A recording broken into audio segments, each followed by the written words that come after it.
Paper थोड़ा tough था 2020 वाला, तो उस टाइम पे इन्होंने 152 अटेम्प्ट किए हैं टफ होके, और बहुत अच्छी रैंक आई, 500 रैंक हल्के में नहीं ले सकते हैं ऐसे कि एग्जाम में जा रहे हैं और 195 करके आ रहे हैं, और या फिर एग्जाम में जा रहे हैं और 110 करके आ रहे हैं कि मेरे तो पूरे में। और एक बात मैं आपको यहीं पे ठोक के बोल देता हूँ इस बात को कि 90% जो स्टूडेंट होते हैं जिनकी अच्छी रैंक आती है, जो पहली रैंक आती है, 20 रैंक आती है, 10 रैंक आती है, उनकी नहीं, पर जिनकी 20, 25, 50, 100 रैंक आती है उनका बता देता हूँ कोर्स होगा। मैंने कितने सवाल किए थे मैं आपको बताता हूँ, और मेरे ग्रुप में भी हमने इतना डिसाइड किया था कि आपको सवाल, लगभग सवाल जो आपको करने हैं वो अगर मॉडरेट पेपर आता है तो फैक्ट्री नाम के यूट्यूब चैनल में आप सभी का स्वागत है। और आज का जो वीडियो मैं इस चीज पे बनाने वाला हूँ कि कितने सवाल करने से आपका सिलेक्शन जो है वो नॉर्थ सेट में हो सकता है, और पूरा हमने रिसर्च और एनालिसिस किया था इसमें कि कितने सवाल लगभग करने से हमें एक अच्छी रैंक मिल सकती है और एक अच्छा एम्स मिल सकता है। और आपका अभी तो एम ये होना चाहिए कि एम्स की तो छोड़ो, आपका एम अभी यही होना चाहिए कि कोई न कोई किसी न किसी देश के कोने में किसी न किसी एम्स में नौकरी मिल जाए, आपका ये होना चाहिए। और उस एम को अचीव करने के लिए लगभग कितने सवाल करने चाहिए जिससे सिलेक्शन हो सकता है। कि सवाल करने की बात ये कि ये कोई मजाक नहीं चल रहा है यहाँ पे कि आपकी एग्जाम आ रही है, आपकी लाइफ डिसाइडिंग एग्जाम है, आपकी पूरी लाइफ ट्रांसफॉर्म हो जाएगी, चेंज हो जाएगी। तो आप इसको हल्के में नहीं ले सकते ऐसे कि एग्जाम में जा रहे हैं और 195 करके आ रहे हैं, और या फिर एग्जाम में जा रहे हैं और 110 करके आ रहे हैं कि मेरे तो पूरे में से पूरे सही हैं। नहीं, जिस दुनिया में कोई जन्मा ही नहीं है जो 200 में से 200 सही करेगा, है ना। और 200 में से 200 सही करने वालों का आप समझ रहे हैं कि वो किस टाइप के लोग होंगे।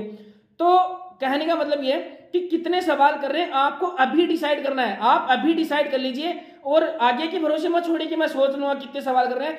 अब सही टाइम आ चुका है कि आपको ये चूज करना है कि आपको कितने सवाल जो है एग्जाम में अटेम्प्ट कर रहे हैं, उस चीज का टाइम आ चुका है। तो अब देखिए इस चीज पे अपन बात करते हैं। सवाल इस तरीके से अटेम्प्ट करने हैं कि आपको जैसे ही एग्जाम हॉल में बैठेंगे, आप जैसे ही थोड़े क्वेश्चन देखेंगे, 20-50 क्वेश्चन देखेंगे, आप क्या करेंगे, आप पेपर एनालिसिस कर लेंगे, और जैसे आप एग्जाम में थोड़े से सवाल देखेंगे ना आपको पता चल जाएगा। और देखिए एक चीज, सवाल आपके साथ एग्जाम में एक चीज ये हो सकती है, जैसे कई बार क्या होता है कि किस्मत बुरी होती है ना, तो सीरीज अलग अलग होती है सारे पेपर्स की। तो ऐसे हो सकता है कि स्टार्टिंग 10-20 क्वेश्चन आपके बहुत ज्यादा टफ आपको मिले और वहां पे आपका मोटिवेशन डाउन हो जाए या आपका हौसला टूट जाए कि अरे यार पेपर बहुत हार्ड है।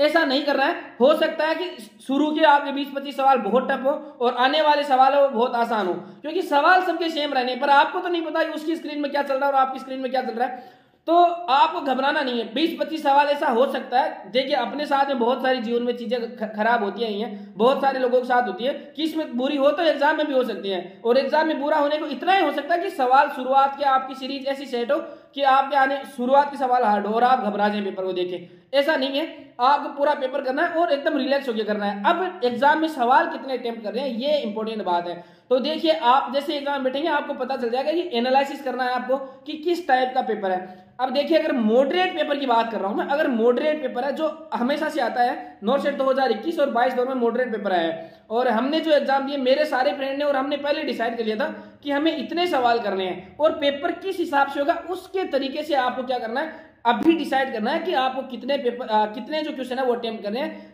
मॉडरेट पेपर है, माइल्ड पेपर है या बहुत टफ पेपर, उसके हिसाब से आपको क्या करना है, पेपर अटेम्प्ट करना है। देखिए मान लीजिए अगर आपको ऐसा है कि आपको पूरे सवाल आ रहे हैं, आपको 170 सवाल 180 सवाल, आपको लग रहा है कि इतने सवाल जो है मैं इसमें सही कर सकता हूं, तब आपको आगे बढ़ना है। अगर आपको लग रहा है कि मॉडरेट पेपर है तो मॉडरेट पेपर में ऐसे मान के चलिए कि लगभग आपको मॉडरेट पेपर जब आएगा तो अटेम्प्ट जो करना है, देखिए अगर आपने टेस्ट सीरीज ले रखी है ना आपको पता चल गया होगा कि आपके नेगेटिव कितने होते हैं। और एक बात मैं आपको यहीं पे ठोक के बोल देता हूं इस बात को कि 90% जो स्टूडेंट होते हैं जिनकी अच्छी रैंक आती है, जो पहली रैंक आती है, 20 रैंक आती है, 10 रैंक आती है, उनकी नहीं, पर जिनकी 20, 25, 50, 100 रैंक आती है उनका बता देता हूं।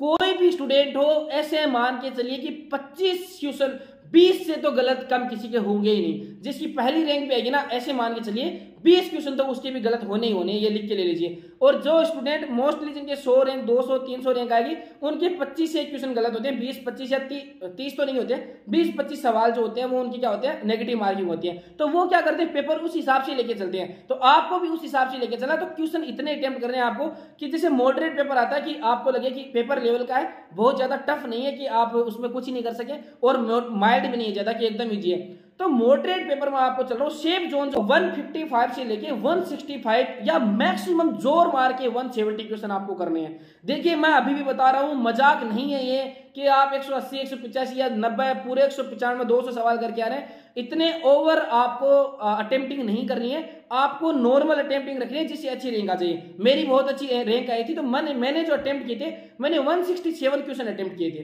ठीक है, और मेरी रैंक 138 एयर लगी थी, और कैटेगरी रैंक मेरी तीसरी चौथी रैंक ऐसी लगी थी। तो मैं आपको ये बताना चाह रहा हूँ कि मॉडरेट अगर पेपर आए तो आपका जो सेफ जोन होगा ना, वो ऐसे मान के चलिए कि 165 ±5, यानी कि 160 से लेके 170 क्वेश्चन तो मैक्सिमम है।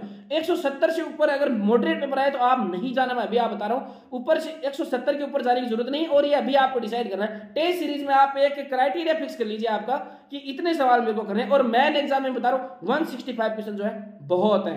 अगर आपके इसमें से मान के चलिए कि 165 में से आपके 25 या 30 गलत भी होते हैं, तो आपके पास जो सेम जो सवाल बचते हैं वो लगभग 140 सवाल से बचते हैं, और 140 सवाल में से आपके काट पीट के 130 से एक नंबर बन जाएंगे। 130-32 नंबर अगर आपके बन जाएंगे ना, तो आप ऐसे मान के चलिए आपके आराम से 200 के आसपास रैंक आ जाएगी। 200, 250 या 300 के आसपास आपकी रैंक आ जाएगी, जो कि बहुत अच्छी रैंक है। सारे एम्स मिल जाएंगे। इस बार तो जोधपुर भी मिल सकता है आपको 200-250 रैंक तक। तो अगर मॉडरेट पेपर है तो आपको इस तरीके से पेपर को लेकर चलना है। तो 165 जो है वो आपको थ्रेशोल्ड रखना है। 5 ज्यादा कर सकते हो, 70 तक खींच सकते हो, और 160 भी आप कर सकते हैं। आप पे डिपेंड करता है आपकी नेगेटिव मार्किंग कितनी कम है। अगर आपने कंट्रोल किया बहुत अच्छा, आपने इतना एक्सपीरियंस ले लिया है टेस्ट सीरीज के माध्यम से कि नेगेटिव मार्किंग आप 20 पे रुक रहे हैं कि 20 ही नेगेटिव मार्किंग कर दें, तो मैं आपको बोलता हूं फिर आप और भी कम के साथ में जा सकते हैं। क्योंकि आपकी जितनी एक्यूरेसी ज्यादा होगी ना, देखिए एल्गोरिथम नोटशेट का ये होता है कि जितनी अच्छी आपकी एक्यूरेसी पे डिपेंड करता है। जितनी अच्छी एक्यूरेसी होगी ना, जितने कम नेगेटिव मार्किंग होंगे, आपकी रैंक जो है वो उतना ही जंप करेगी उसके अंदर। समझ रहे हैं आप? तो आप कोशिश करें नेगेटिव मार्किंग कम करने की। और मॉडरेट पेपर आता है तो 165 के आसपास क्वेश्चन लेके चलने आपको। और अगर माइल्ड पेपर आता है तो ऐसे नहीं कि आप उसमें भी कम करने, नहीं उसमें कम नहीं करने, वरना तो आप पिछड़ जाएंगे, क्योंकि आपके साथ वाले जो है वो ज्यादा क्वेश्चन कर देंगे तो आप वैसे पिछड़ जाएंगे। तो माइल्ड पेपर में ऐसे मान के चलिए आप 170-175 लेके चल सकते हैं। इससे ज्यादा आपको माइल्ड पेपर में नहीं चलना। आपको लग सकता है कि पेपर इजी है, पर जब सवाल का जब उत्तर आएगा ना, तब आपको समझ में आएगा अरे यार ये तो बहुत आसान था, मैंने तो गलत कर दिया। तो ऐसी फीलिंग नहीं लानी है। तो माइल्ड अगर पेपर आएगा तो वहां पे आप 170-175 तक खींच सकते हैं। बट मुझे पता है पेपर जो है वो मॉडरेट ही रहना है, ज्यादा टफ नहीं आएगा, न ही बहुत इजी आएगा। एक लेवल का पेपर आएगा, उसमें 165 आप क्वेश्चन कर सकते हैं। 165, 160 या 170 ए थ्रेशोल्ड के अंदर जा सकते हैं आप। और अगर बहुत ज्यादा टफ सवाल है ना, अगर बहुत ज्यादा सीरियस है, तो मेरे रूममेट की बता देता हूं मैं, उन्होंने क्वेश्चन अटेम्प्ट किए थे लगभग आपने कितने क्वेश्चन अटेम्प्ट किए थे बठिंडा में जब आपका हुआ था? 167 फर्स्ट वाले में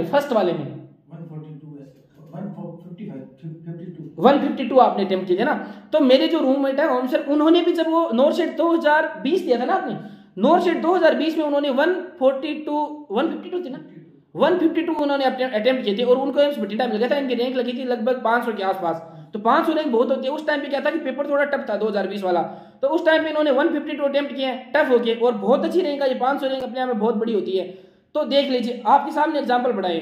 तो यही आपको चलना है कि जैसे बहुत टफ पेपर आता है तो आप 145, 150, 155 मैक्सिमम 150 तक जा सकते हैं, क्योंकि आगे बढ़े ना तो सवाल जो है वो गलत होने के चांसेस ज्यादा बनते हैं, और आप यहाँ पे रिस्क नहीं ले सकते हैं। रिस्क लेने का आपके पास में कोई ऑप्शन नहीं है। ये आपका कोई टेस्ट सीरीज नहीं चल रही है, या फिर मजाक नहीं है। मैं कितनी बार बोल चुका हूँ कि आप अटेम्प्ट उसमें रिस्क लेंगे, तो रिस्क नहीं लेना है। पर आपको इतने सवाल लेके चलना। अगर टफ पेपर आता है तो 145, 150 बहुत है। मॉडरेट पेपर है तो 165 लेके चलना है, और माइल्ड पेपर है तो 170 के आसपास आप अटेम्प्ट कर सकते हैं। ज्यादा अटेम्प्ट करने से रैंक नहीं आती है, ये मैं आपको अभी बता रहा हूँ। ज्यादा क्वेश्चन अटेम्प्ट करने से रैंक नहीं लगती है, ये कोई फैक्ट चीज नहीं है। फैक्ट ये है कि रैंक लगेगी आपके एक्यूरेसी से। तो अभी जो आपको काम करना है वो आपको नेगेटिव मार्किंग के ऊपर करना है, और मैं बता रहा हूं आपका 100% आपका सिलेक्शन होगा अगर आपने इतने क्वेश्चन अटेम्प्ट किए और नेगेटिव मार्किंग आपके कंट्रोल में रही। ज्यादा और आपको नहीं करना, और बहुत ज्यादा कम भी नहीं करना।